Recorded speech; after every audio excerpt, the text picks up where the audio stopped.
Hi YouTube, welcome to my first movie review. Today I'm going to be reviewing Insidious 2, which is a sequel to Insidious that came out a few years ago. Now to start off, I definitely suggest you watch the first one. I only watched it about a week ago in order to prepare for seeing this film, and I'm really glad I did because this picks up exactly where the first one left off. And although the movie explains a lot of what happened in the first one to you, if you go in with some kind of context, you're going to enjoy this movie a lot more. And there's a lot of little links to the first one that if you haven't seen it, you're just not going to pick up on. So please watch it and really get into the story. You're going to enjoy it so much more. So Insidious 2, like I said, follows on from the first one. Spoiler, Lise was killed by Josh, or rather the spirit of the Dark Bride at the end of the first movie. And now Josh is kind of struggling with being possessed by her and the effect that's having on the family. And scary happenings are around the house, and we need to find a way to get rid of them once and for all so the family continue on with their lives. What I liked about this film is the development of the story.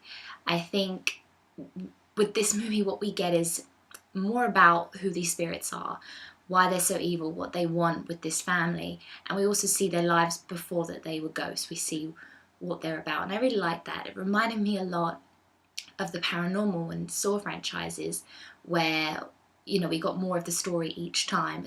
In the good ones, I mean, obviously not in the more recent. Paranormal 4 was terrible, but we get to see more about who these ghosts are and really build on that story so you become more invested in it.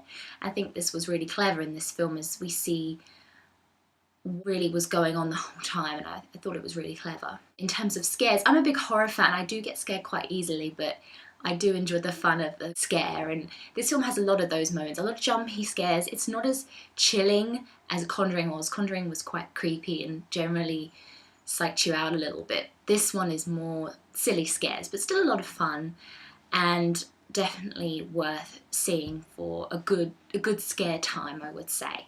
A lot of that is down to the direction of James Wan, who directed this film along with the previous Insidious and Conjuring. A lot of the same things happen throughout those films. We had the big dramatic music coming on at the big scary times, which adds to the tension of it all. And we also get real actors playing these spirits, and we have that prosthetics and creepy makeup, and I think that's creepy in itself, more than effects sometimes, is when you get an actual person and makes it all seem that more real to you. So that was really effective. In terms of criticism, I would say the film gets a little bit silly towards the end and characters start behaving a little bit over the top and it gets a bit daft, but you know, for the most part it's a well-rounded horror film. I also would say that the ending of the film kind of leaves it a little bit open for possible Insidious films, which is a shame because I think this story's kind of wrapped up and I think they've exhausted the story with this family, so if they continue on, I think they're probably going to set out a little bit, like Paranormal, and probably the film will take a different direction with the new family perhaps, and it's going to lose what was good about the first two and if making money, which is what happens a lot. So, but we'll see. I really enjoyed it. I think it's about a 6 out of 10. And I would recommend it to any horror fan, so go and see it. I hope to make more videos for you coming up soon. Bye!